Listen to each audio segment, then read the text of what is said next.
So yun guys, what's up mga ka-wet trips, no? Ayan, tuduan ka mo sa pag-assemble sa bathroom shelf. Gi-order sa mga asawa ni Apo itong aking week. Yan, mao na itong magiging stand. Wala. Butang natin siya sa normal nga bakal. Mao na itong mahimong stand. Yan. Tapos, isulod niyo mo ang ipis sa unahan para masulod siya. Kamay mo na unahan na.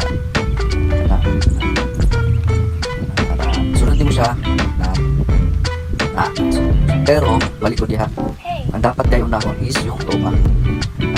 Luma na daw. Medyo nakatawa ko guys, kaya medyo weird lang tong feeling yung kasulod niyo ang luma. Ako yung mga naalala ng mga something. Luma mo na. Suludan ako ng plastic. Kanang guma guys mo nang mahimo na itong stopper. Stopper na siya para di mahulog ang plastic holder. Di man mo sulod. Kasi nawayan na ito pala. Masulod. May mo na siyang stopper. Hindi na siya mahulog. Tapos sunod na nato ang pangduhang bakal. Sunod na nato na.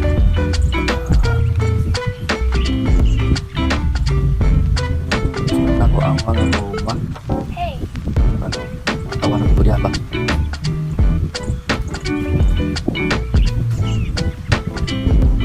Pina-record na ko na yung habang nagawa pag na kong music hip hop ba. Tapos sunod na ako ng plastic holder.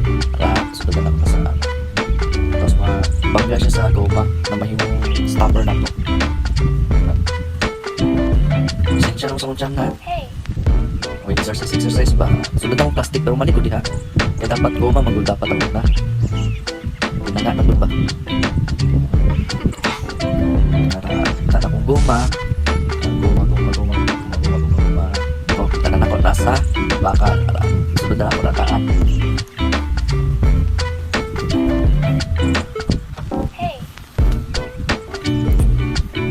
Tapos plastic. Bakal tapos na isunod. Isunod na ako ng goma puti ha. Para hindi na ako mag-isod pagtaas na.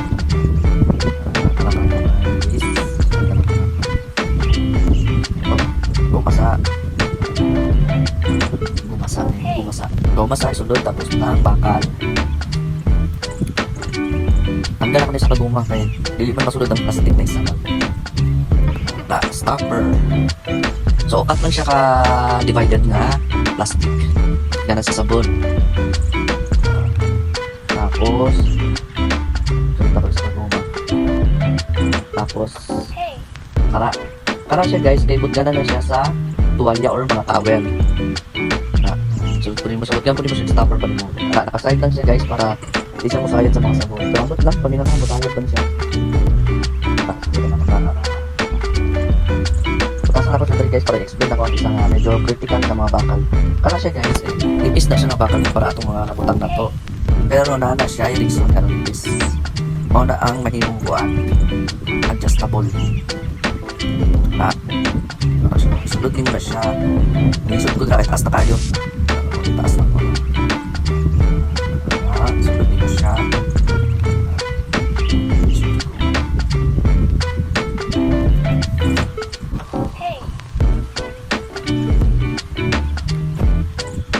Sulod na lang na siya. Sulod na lang siya. Tapos ibalin lang na ako ang camera para makita gini nyo ang actual. Kanabot ka na to siya buwan.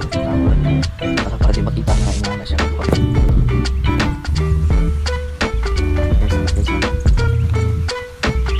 Play lang po guys.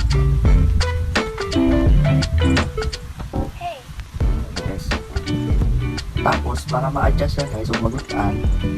Imuha na siya, kanang nasa sulod ka na kanang face. Imuha mo siya patuyo kong pa kanan. Kanan siya para mabuot. Muna na yung purpose na nasa yung nato. Para ma-adjust mo siya. Tapos sukaton mo siya sa ceiling.